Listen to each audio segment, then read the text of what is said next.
Chapter 17. Agatha. The only safe place in the woods. 2 Tedroses jumped over the gatehouse wall, throttling for the woods beyond the castle. "Hurry!" the real Tedros panted, dragging his clone past the gatehouse, emptied of guards who were still on the battlefield. Tears streamed down Agatha's cheeks as she hugged the dean's bag to her muscled flank, her thick thighs and broad shoulders hampering her run.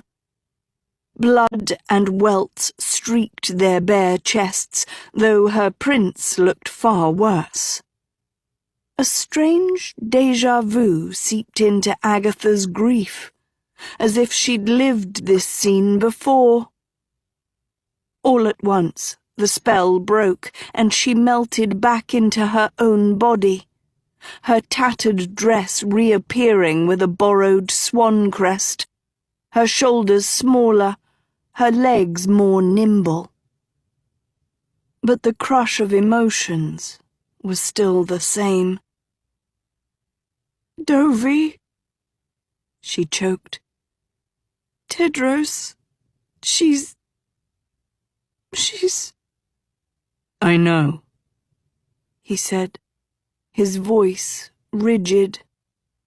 He pulled her into the woods, past the first line of trees raining waves of red and yellow leaves. She could hear his heavy grunts, every part of his body wrecked.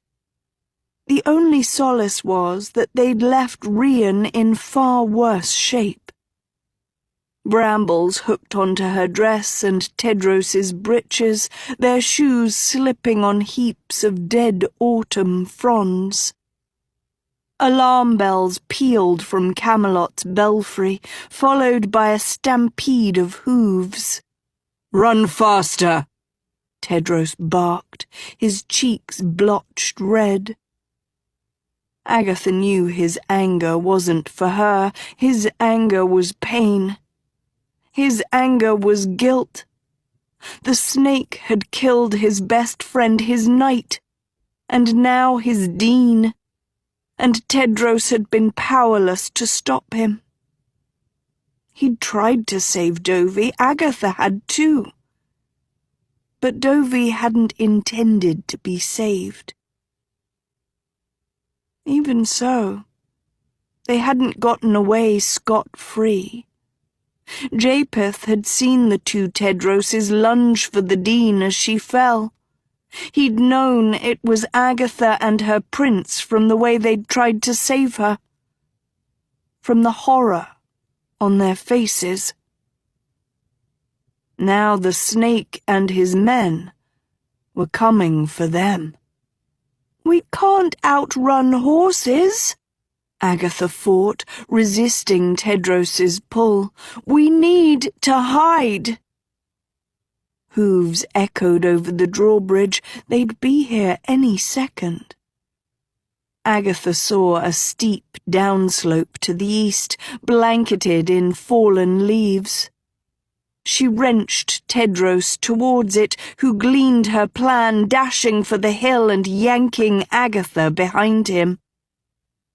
Light faded around them, the treetops blocking out the sun. Chasing her prince in the dark, Agatha felt despair overwhelm her. Professor Dovey was dead. Her fairy godmother.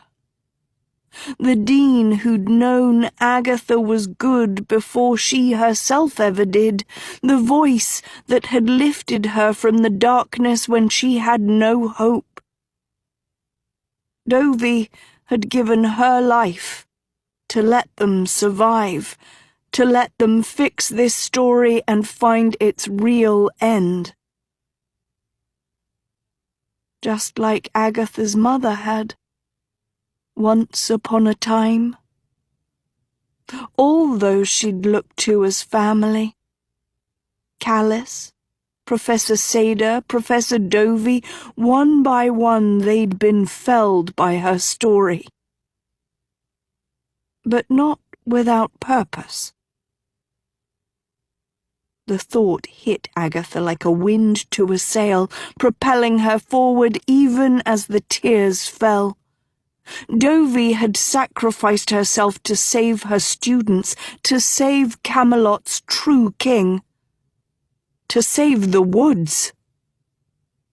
She'd known her body was weak, her time coming to an end. She'd known that Agatha would rise in her place, that her ward would never rest until the real lion was returned to the throne. Agatha's tears burned to fire. Professor Dovey had known her too well. Horses crashed into the woods, their legs trampling leaves with staccato crackles. Agatha glanced back at a cavalry of men wielding torches and swords. "There they are!" the King of Foxwood cried. Horses veered in Agatha's direction, their riders' blades shining. "Come on!" she gritted, surging ahead of Tedros and dragging him the way he'd dragged her. The hill, 10 yards ahead. Startled by her strength, Tedros tripped, losing his balance as the riders closed in, swords raised. Agatha grabbed him by the waist and threw him off the slope, Dovey's bag cinched under her arm as she and her prince tumbled together, sucking in screams before landing hard in a dune of dead leaves. Agatha hugged Tedros's sweat-soaked body, towing him beneath the red and gold pile, their bloodied skin camouflaged. Horses soared over them, riders flashing torches like spotlights before the steeds slammed down and galloped into the darkness. The woods went quiet. For a long while neither of them moved, their breaths puffing leaves into the air. Agatha clung to Tedros, her face in his neck, smelling that hot, minty scent her body knew so well. Wet blood dampened her arm, and she couldn't tell if it was hers or his. Slowly her breaths deepened, her nose to his skin, with every inhale remembering that she was still alive and so was her prince. Tedros's arm slid around her.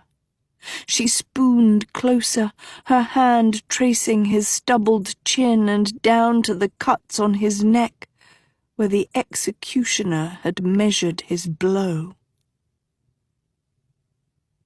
His throat quivered beneath her palm, tears purling at his eyes. "I love you," he whispered.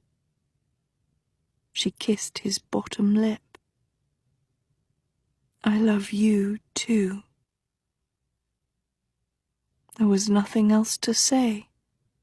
They were together now, and despite everything that had happened, to be together even for a moment was an ember of light in the ashes. Then she remembered something so sharply it knocked the air out of her. "Dovey told me where he is." "Who's he?" Tedros murmured. "Merlin. She told me when she pretended to be you." Tedros jolted up. "Where is he?" "The Caves of Contempo. We have to find him." "Caves of Contempo? Agatha, that's thousands of miles away, past the frost plains, past the desert, past the man-eating hills. It's a walled-off island in a poisonous ocean. We can't get to the caves, let alone inside them, and especially not with 1 million people hunting us." Agatha's hope withered. But a branch snapped. Tedros launched out of the leaves, sweeping his gold finger glow across the trees. "Who's there?" Agatha leapt next to him, her glow lit. A shadow stirred behind a tree. "Make one move and I'll kill you," Agatha spat.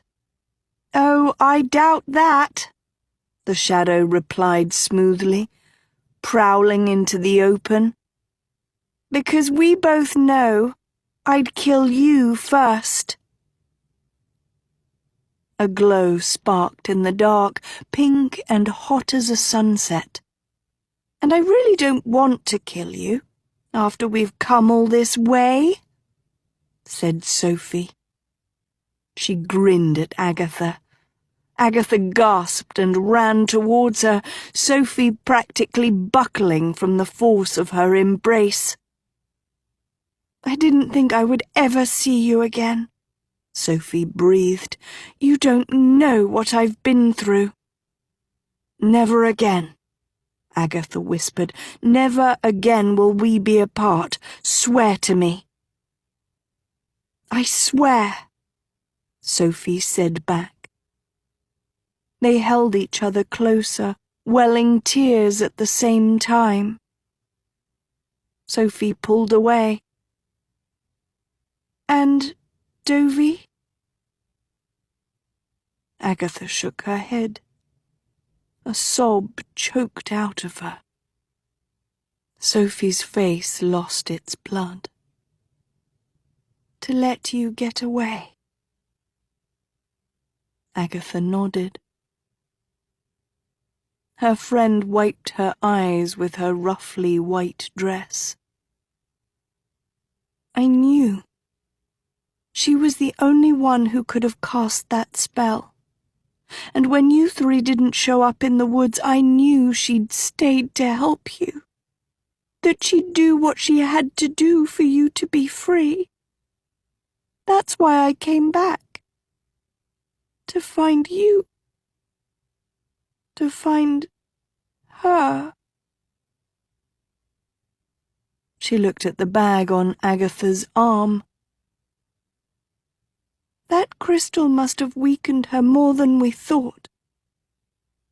She was dying, and I think she knew." Sophie sniffled, tears lit pink by her glow.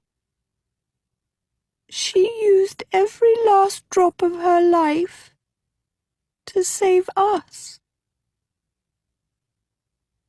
"Dovey told me where Merlin is," Agatha said, composing herself. "But there's no way to get there, at least not yet.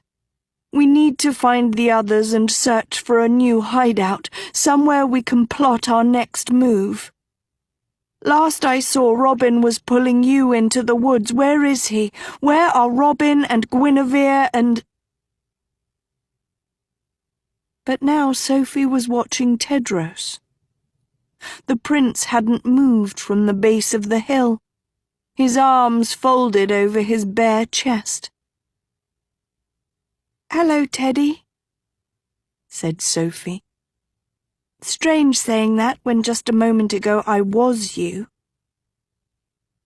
Tedros's eyes flashed like cut gems. "Now you come crawling back? After everything you said about me to that monster? That I'm a rot at Camelot's core? That I should die?" Sophie's lips pressed into a line. "I'm here, aren't I?" "Yeah, but whose side are you on?" Tedros spewed back.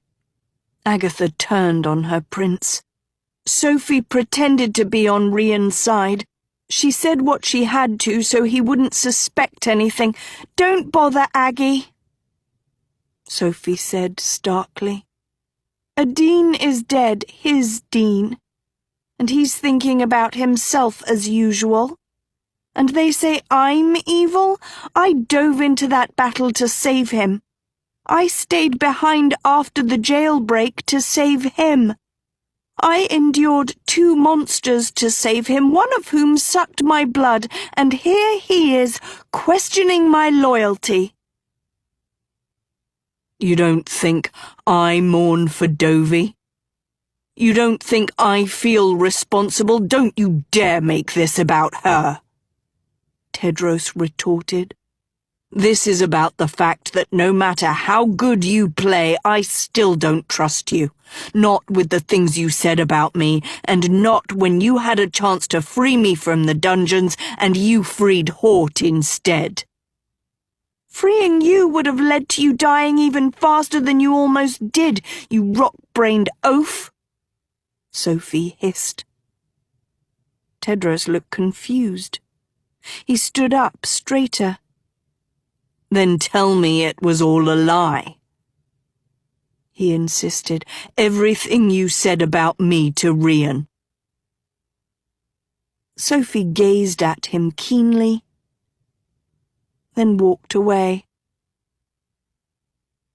I don't even remember what I said, to be honest.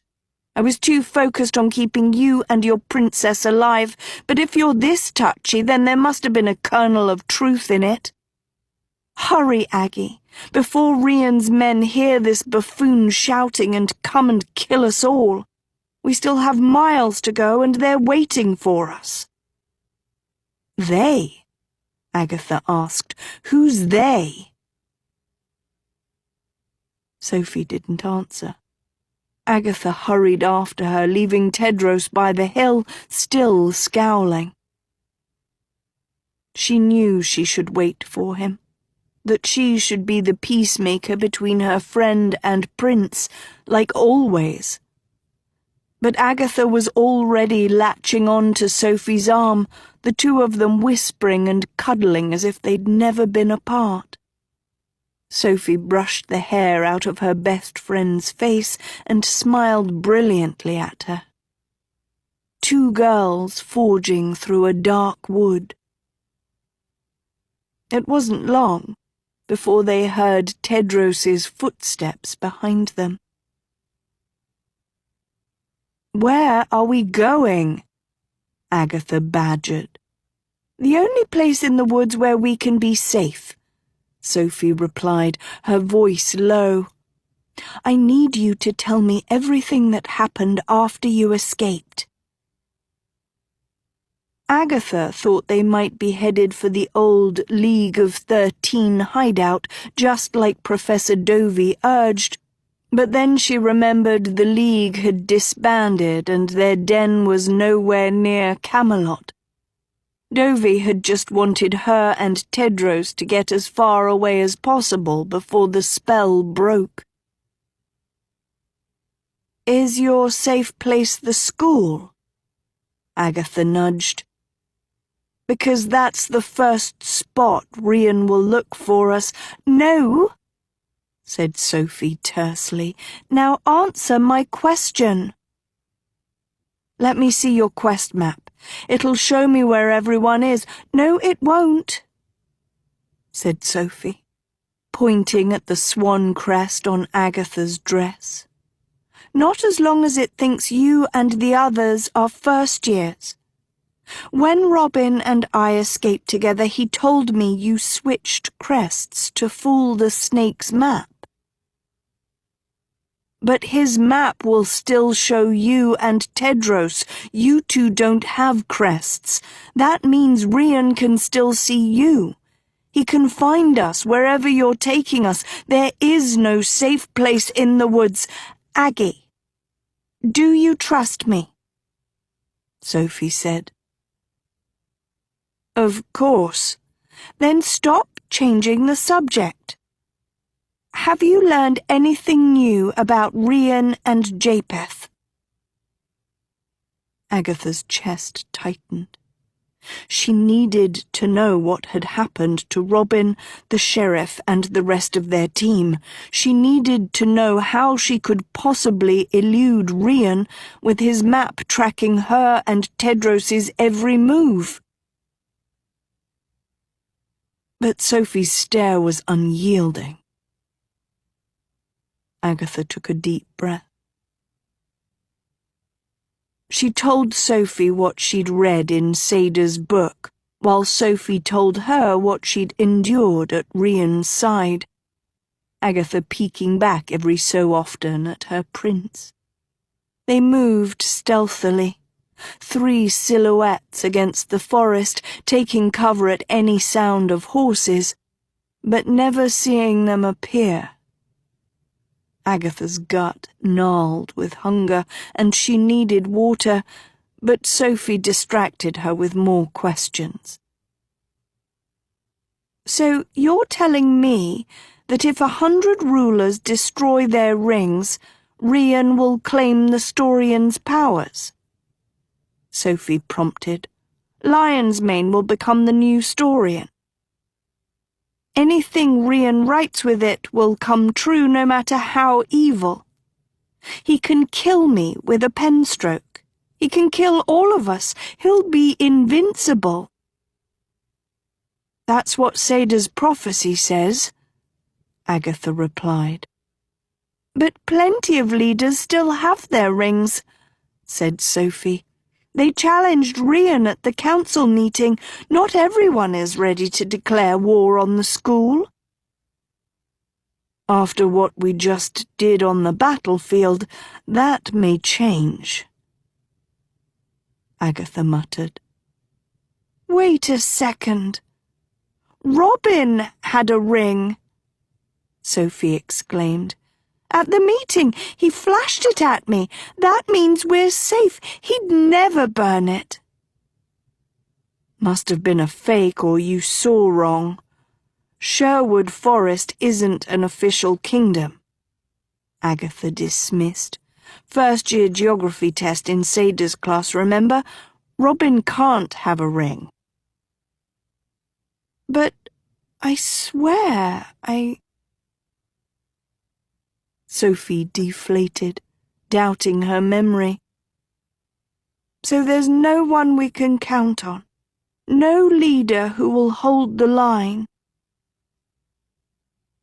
Agatha gave her an empty look. "How badly was Rian beaten by his men?" Sophie asked, trying to sound hopeful. "There were a lot of them. Maybe he's—" "Snakes don't die that easy," said Agatha. "Speaking of snakes, you said Japheth used you for your blood? Your blood heals him, but not Rian." Sophie shook her head. "But they're twins," said Agatha. "How can you heal one and not the other?" "The more important question is what they'll do with the Storian's powers if they get them," said Sophie. "I heard Rian say there's something specific Japheth wants, something they both want, and it can only happen when the last ring is destroyed." Her eyes widened. "Wait! Rian said something to me the night I had dinner with him. That the day would come when the one true king would rule forever. That it would come sooner than I thought. That our wedding would bring everyone together." "Your wedding," said Agatha. "He said it to the Mistral sisters, too, that they had to keep the kingdoms on his side until the wedding." Sophie paused. "So I must be part of this also. Whatever Rian's planning to do with the Storian's powers, he needs me as his queen." Agatha mulled this over. "And he said a pen picked you?" Sophie nodded. "Doesn't make the slightest sense." "More riddles," Agatha agreed. "But if Rian needs you for his plan, one thing's for sure." She looked at her best friend. He's coming for you." Sophie paled. They didn't speak for a moment. No Dovey, no Lesso, no way to Merlin, said Agatha, finally, almost to herself. "We need help, Sophie." "Almost there," said Sophie vaguely. Agatha peered at her. "You smell funny, like you rolled around in dirt." If Agatha expected a retort, it didn't come. Instead, Sophie just sighed. Agatha glanced back at Tedros, head bowed, listening to everything the girls had endured while he was in prison. Without a shirt, he trembled as a cold gust knifed through, his pained breaths thinning. An arm draped across his bruised back, and he looked up as Agatha pulled him into her warmth. Then Sophie flanked Tedros from the other side, cozying him into her dress. Tedros didn't resist, as if what he'd heard of their travails had humbled him. Little by little, his body stopped shivering as the two girls sheltered him the rest of the way. "The Storian has to survive. The woods have to survive," Tedros said finally. "And the only way it'll survive is if I take back my throne. Rian won't rest until every last ring is destroyed. I have to stop him myself. I have to defeat him once and for all." "Tedros, you can barely walk," said Agatha. "You have no sword, no support in the woods, and no way to get near Rian without his brother or his men killing you first. You don't even have a shirt. Right now, we need a place to hide." "And here we are," said Sophie, stopping suddenly. She stood over a tree stump, swarming with fireflies, blinking orange in the dark. "This is it," she said, relieved. "Only place in the woods will be safe."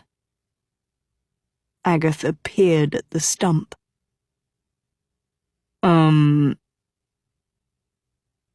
Horses thundered somewhere nearby, this time layered with voices. "You're joking, I hope," said Tedros. "This was the old Gnomeland station for the Flower Ground, when gnomes still had their home in Camelot. They disappeared after my father banished magic from the kingdom. Trains don't even run here anymore." He scrunched up his nose. Agatha smelled it too. A familiar smoky scent, like the earthiest tea. Before she could place it, something peeped out of the stump, lit by the fireflies, staring right at her. A turnip, or rather, an upside-down turnip, with two blinking eyes and a mouth shaped like an O. "Did you say gnomes?" asked the turnip. "No gnomes here. That would be illegal. No gnomes allowed in Camelot. But vegetables? Vegetables are definitely allowed, so kindly go on your way and—" "Teepee," said Sophie. The turnip's eyes darted to her. "Excuse me?" "Teepee," she repeated. "Well then," said the turnip, clearing his throat. He ducked out of sight, and the top of the stump opened like a lid, revealing a wide hole. The sound of horses grew louder. "Follow me," said Sophie. She put one foot on the edge of the stump and leapt inside. Agatha looked back through the trees.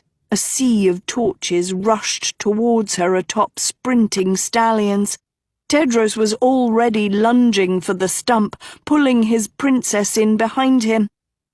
Agatha careened head first through darkness, and the top of the stump snapped shut above her.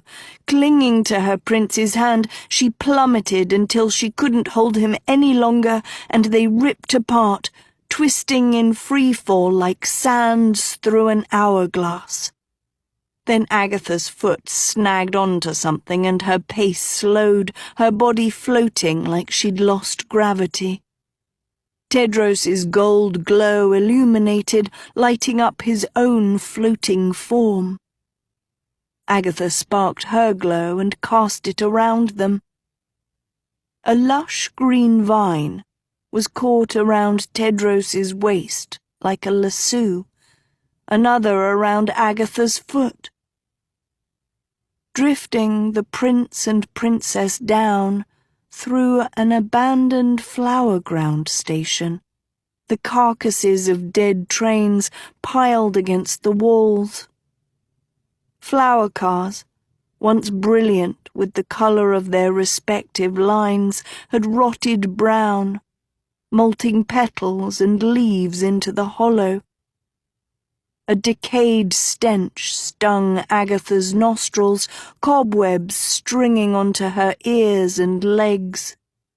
The vines around her and Tedros seemed like the only things still alive. An old, faded sign lay broken in the wreckage. "Welcome to Gnomeland Station, loyal province of King Arthur's Camelot. All non-gnomes welcome." The vines towing Agatha and Tedros lit up with luminous glow, their green surfaces crackling with electric current, before they tightened around the prince and princess like safety belts, and started dropping them faster.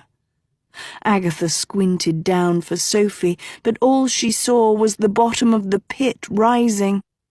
The vines unravelled like anchors, spinning the prince and princess towards hard, dark soil. Before Agatha or Tedros could react, the vines let go entirely. "Tedros!" Agatha screamed. "Ah!" Tedros yelled.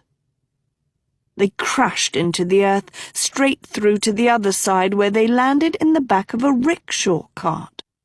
Agatha in Tedros's lap, Sophie scrunched beside them. "Now you know why I smell like dirt," Sophie said. "This the rest of 'em?" piped a sprightly voice. Agatha and Tedros looked up at a young gnome perched on a bicycle attached to the bright orange rickshaw, his eyes on Sophie. He had dark, ruddy skin, a sparkly cone-shaped blue hat, and a spiffy matching suit. "Thought you said there'd be 3 more coming," said the gnome. Sophie swallowed. "No, this is it." "Good. Can't keep the king waiting," the gnome said, reaching back and handing Sophie a fold of fabric. "Kindly fasten your snakeskin." Sophie unfurled a blanket of transparent scales and draped it over her and her friends' heads. Its cold, waxy surface crinkled against Agatha's cheeks and the bag on her arm. "That'll keep you invisible till we get to the king's palace. Can't have anyone seeing ya on the way, or you're dead, dead, dead," said the gnome, pedalling onto a lone track in the dark, which reminded Agatha of the roller coaster at the Gavelden Fair. Non-gnomes are banned in Gnomeland ever since King Arthur expelled us. Any gnome catches ya, and they have full right to put a knife through your eye. A squirrel wandered in the other day and got barbecued for Friday feast. Sophie yanked more of the snakeskin to her side. King TP sent me to fetch ya, the gnome prattled. TP letting humans hide in Gnomeland? He whistled skeptically. Either he wants something from ya, or he'll kill ya to warn any other non-gnomes who get too close. Don't think you have anything to worry about, though. It's not like you're King Arthur's family or anything. Agatha's and Sophie's eyes shot to Tedros. Tedros slid deeper under the snakeskin. To be honest, I didn't even know the king was home, the gnome rambled obliviously. Comes and goes without warning often, for months at a time. But then I get word from the palace that there's humans roaming near the stump, looking for a hiding place, and I'm to bring them to him. He pedalled faster, approaching a steep drop. Met the blonde one before when I found her with the sheriff's group, and she went back to look for you two, he said to Agatha and Tedros, gesturing at Sophie. Meanwhile, I took the sheriff's group to the palace. Sheriff crammed all his friends in that enchanted sack of his, stuffed it in the back seat, and none of the gnomes had a clue. You three, on the other hand, stick out like a hog in a hen house, so keep your arms and legs in. This thing ain't meant for humans. He hurtled down the dip, sending the snakeskin flying before Agatha and Sophie grabbed it down. The gnome tore around a curve, knocking Agatha aside and whacking Dovey's ball into Tedros, who almost fell out of the cart. The gnome glanced at his passengers. Should have introduced myself. I'm Subramaniam, page boy of Crown Royal Regis Teepee, King Commander of Gnomeland. Well, not always page boy. In a puff of dust, he morphed into a girl gnome. Get to choose if I'll be a boy or a girl forever on my 13th birthday. I'm thinking I want to be a boy because most of my friends are choosing to be girls. So... He turned into a boy and grinned at his passengers. Bet you're jealous we gnomes can do that. Not really, said Sophie, Agatha, and Tedros at once. Just call me Subby, said Subramaniam, turning around and pedalling hard. Don't worry. Whoever's chasing you can't track you here, no matter what kind of magic they got.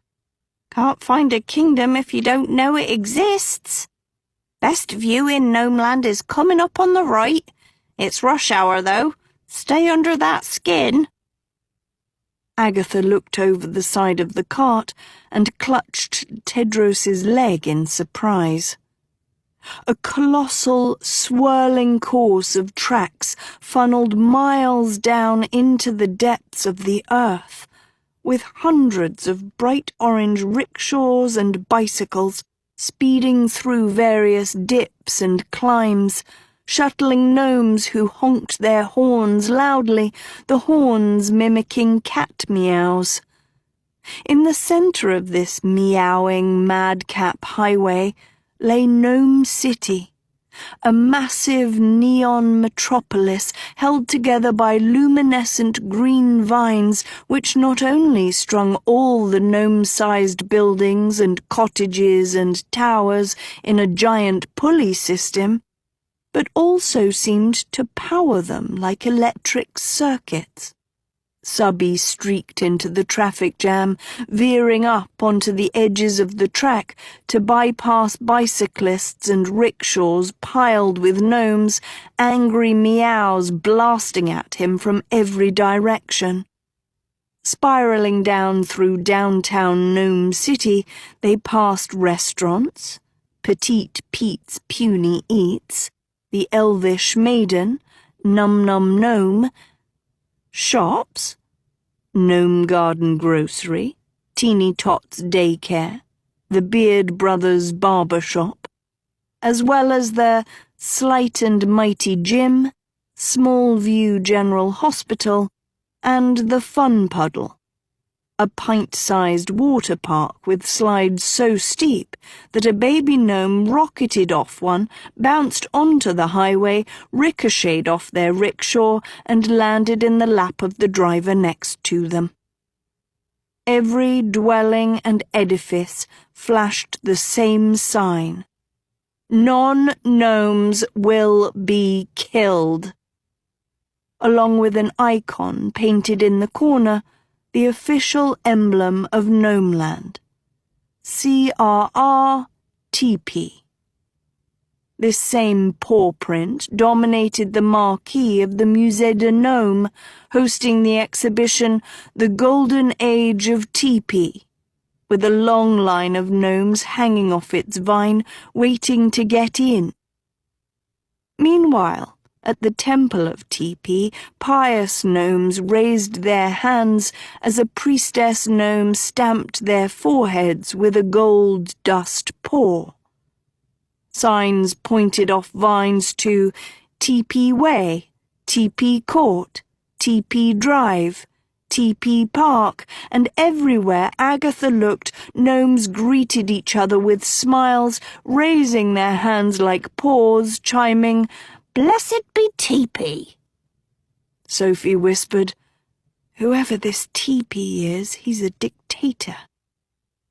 Says the girl who redecorated the school for evil with murals of herself, Agatha replied. Sophie pretended not to hear. Down below, the king's palace came into view, shimmering bright blue against its vines like a fluorescent fortress, flanked at each corner by candlelit minarets. Gnome guards with sparkly blue hats like Subbies were perched on floating lily pads outside the royal gates, wielding scimitars bigger than their own heads. But now the rickshaw was passing more wonders. A schoolhouse filled with itty-bitty gnomes learning the ancient history of Gnomeland. An open-air theatre playing a matinee of If I'd Only Gnome. A putt-putt course extending vertically down a vine with golfing gnomes in gravity boots anchored to the greens. And the headquarters of the small print news, printing their latest edition, Fatima wins Gnomeland Spelling Bee, winning word, bouillabaisse. Agatha was so entranced that she'd forgotten everything they'd left behind. Totally in their own world, Tedros murmured, like they have no clue what's happening above ground. "We don't," Subby chipped in. "After Arthur banished us, King TP said it was a blessing and made us build an underground colony. Some uppity gnomes stayed behind on land. Here one's even a teacher at that famous school. But the rest of us stuck with TP and cut ourselves off from all that happens up there. Not to be rude, but you humans think the woods revolves around you. You divide up your land, create false borders, only to start fights, and before you know it, you're declaring war on your own friends and brothers. Joke's on you, though. Not a single gnome has been bothered to use the Human World Observatory in the Musée de Gnome and see what's going on up in your woods. Had to close the exhibit because we couldn't care less. Imagine that. Gnomes, who used to be your best allies, no longer the slightest bit interested in whether you live or die. And now that you know the secret of where we moved, not sure Teepee will let you leave alive." Subby giggled. "Oh, here we are." The Royal Gnome Guards glared at Subby, scimitars gleaming, their eyes roving across Agatha and her friends, clearly seeing them beneath the snakeskin. They waved in the rickshaw, and Subby pedalled onto a gold-paved track, approaching the blue-lit palace, the only structure in Gnomeland big enough to fit a full-sized human. Nerves fluttered through Agatha's stomach, a reminder that she wasn't here as a tourist. Above ground, the whole woods was hunting her and her friends. Now she was depending on a strange king's mercy to keep them safe. A king who despised her entire kind. 2 guards held open the palace doors as Subby wheeled inside. "You can take off your snakeskin," he said, coming to a stop. Sophie was already fumbling from under the covering and ogling the opulent foyer lined with blue stone arches. Agatha climbed out of the rickshaw and inspected the stone closer, as thin drips of molten lava crisscrossed its surface, the lava switching directions at will, occasionally erupting in detonations of red smoke. Beneath her feet, blue stone sparkled with red glitter dust, rippling in paw patterns across the floor like constellations in a night sky. 3 lily pads floated from around a corner, topped with tall glasses of golden rose milk and coconut cookies, which Agatha, Tedros, and Sophie devoured, the tangy drink mixing in their mouths with sweet coconut crumbles before the milk and cookies magically replenished. 3 more lily pads arrived with hot peppermint-scented towels, which they used to wipe the dirt off their faces, along with a last lily pad toting a fresh shirt for Tedros. "If this is our hideout, I don't see the need to go back above ground," Sophie quipped. "Happy to leave you while this rot returns to win his throne," said Tedros, putting on the shirt. "The rot can't win anything without my help, so the rot should kiss my feet," said Sophie. "Kissed you once and it was terrible," said Tedros. That shut Sophie up. "You 2 deserve each other," said Agatha. That shut Tedros up too. Subby's voice echoed, "This is where I leave you." All 3 turned to see the young gnome posed in front of a door at the end of the hall. He opened it, revealing a blue waterfall cascading over the threshold like a curtain, the water flowing up once it hit bottom before raining down again. "Go on, then," said Subby, nodding at the waterfall. "Kept the king waiting long enough." Sophie humphed, as if she had no intention of getting wet, but Agatha was hugging Dovie's bag tighter and moving towards the door, her prince at her side. "Think he'll help us, King Teepee?" Agatha asked Tedros, pausing at the waterfall.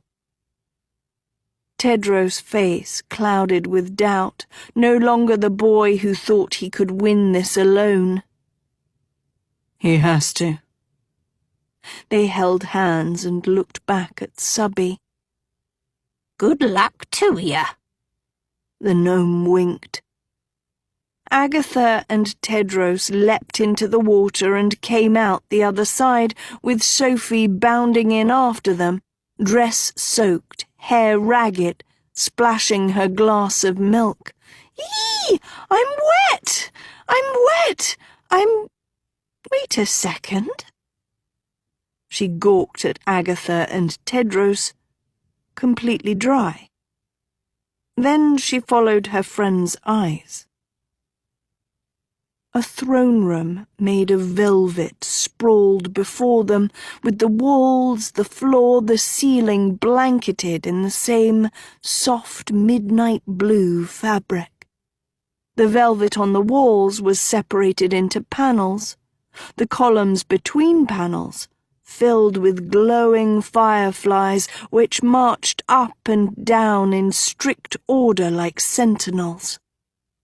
A gold throne, big enough for a giant, lay at the front of the room, spotlit by a chandelier forged out of more fireflies, the words CRRTP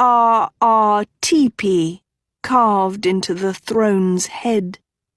On the floor in front of the throne sat a full audience, their attention craned towards the three intruders.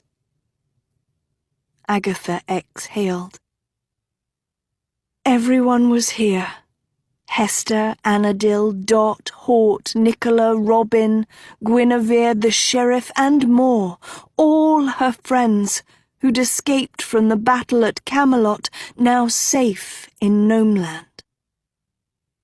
But not just them. Those she'd left at school had also somehow made it to TP's palace.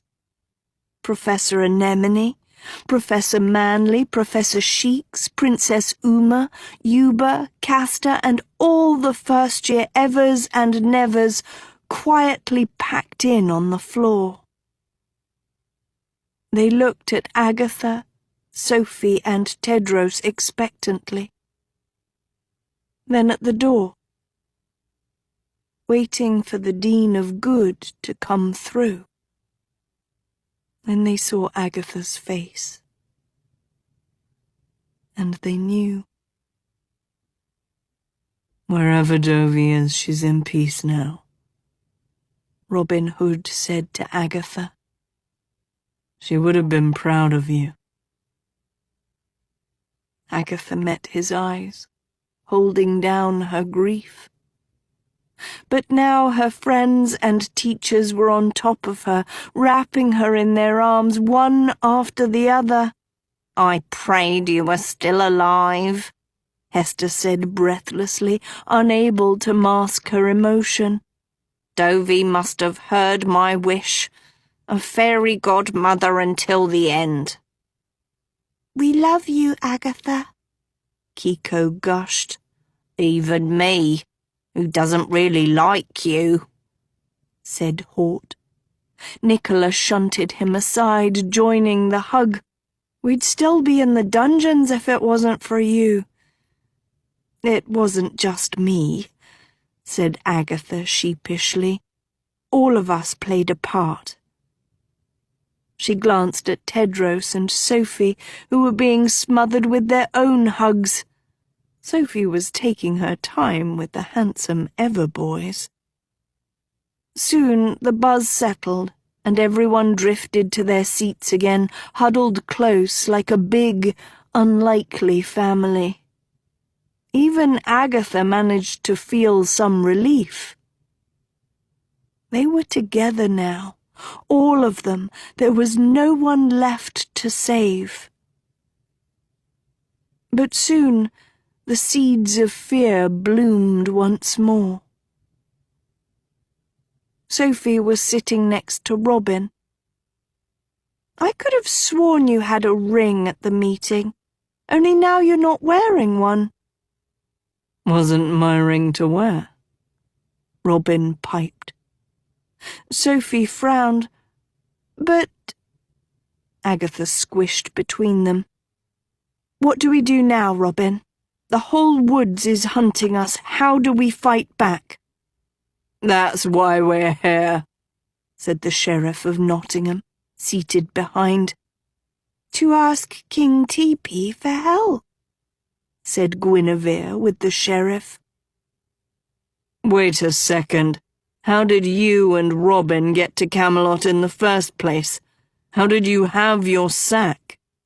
Tedros asked the sheriff as he sat with his mother. "That sack was destroyed.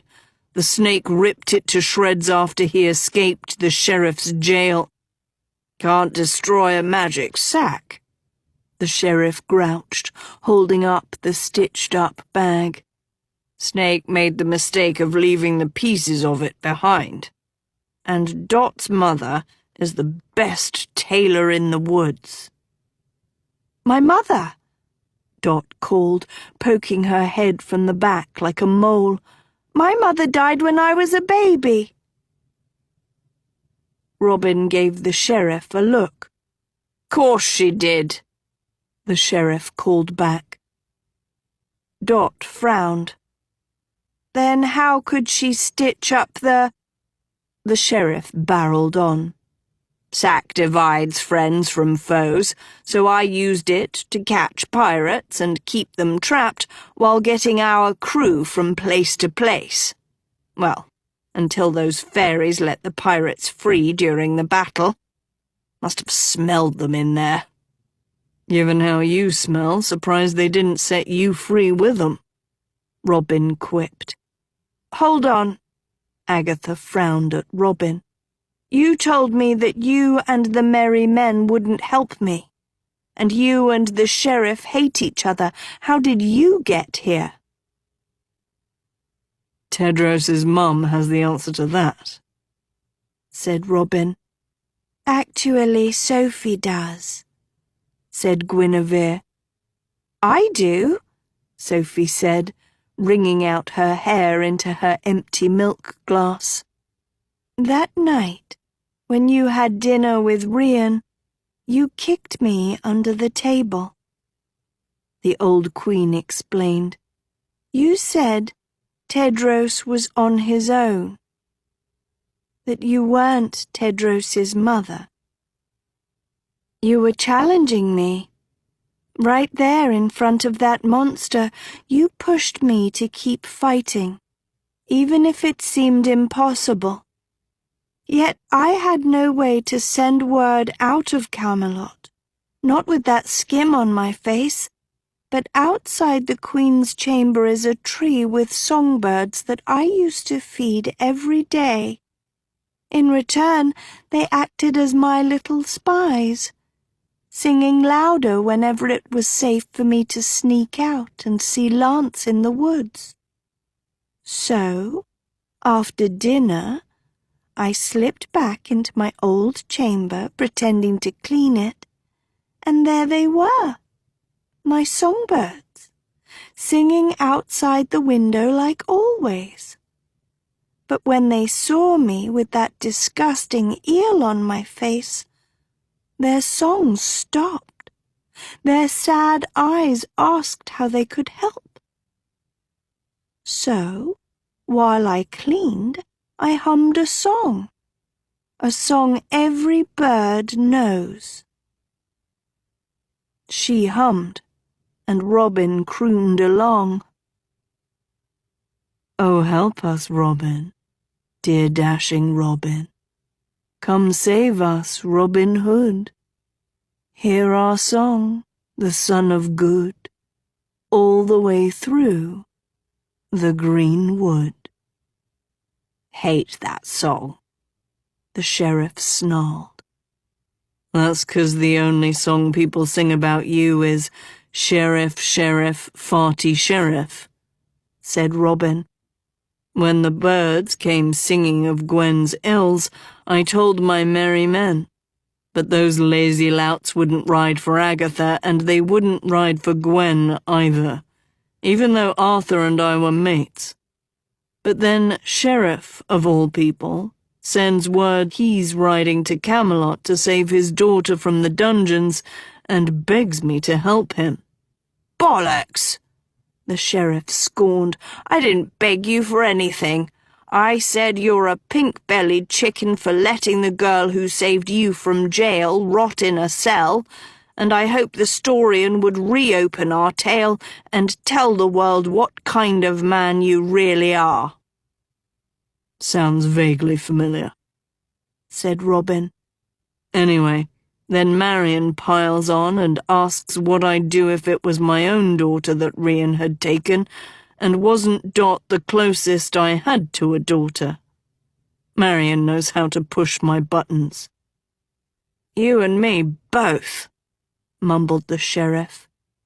"Couldn't go back to puttering away at the arrow, not after all that," Robin sighed. "So I joined the sheriff and rode for Camelot. Sent Gwen a lotus so she'd know we were coming." "Wore it in my hair to give myself hope," sighed the old queen. "Then, while we're on our way, we hear that Dot and some others escaped the dungeons," said the sheriff. "Even so, I wasn't letting this Rian bastard win. Our woods has a law and order, and I ain't resting until the pig's head is on a spike." "Which is why we're all here now, in King Teepee's palace, praying he'll help us," Robin Hood finished. "And if he doesn't?" Agatha asked. A trumpet blared, making her jump. A guard gnome in a sparkly blue hat and stiff jacket appeared out of the darkness behind the throne. "Greetings, human enemies. You are here at the invitation of Crown Royal Regis Teepee. Please stand in honor of the king." Fireflies on the walls and chandelier beamed their orange glow at the throne. Quickly, Agatha and the rest of her friends rose to their feet. "Listen to me," she whispered to Robin. "The gnomes have a vengeance against King Arthur for banishing them, which means they'll have a vengeance against "Me," Tedros cut in over their shoulders. "Agatha's right. What if King Teepee knows who I am? What if he sees us as enemies? What if we came to the one ruler who wants me and my friends dead even more than Rian?" "Then we're dead either way," said Robin grimly. "In the meantime, stand in the back," the sheriff grunted at Tedros. Agatha's stomach lurched. The gold throne in front of her suddenly loomed larger.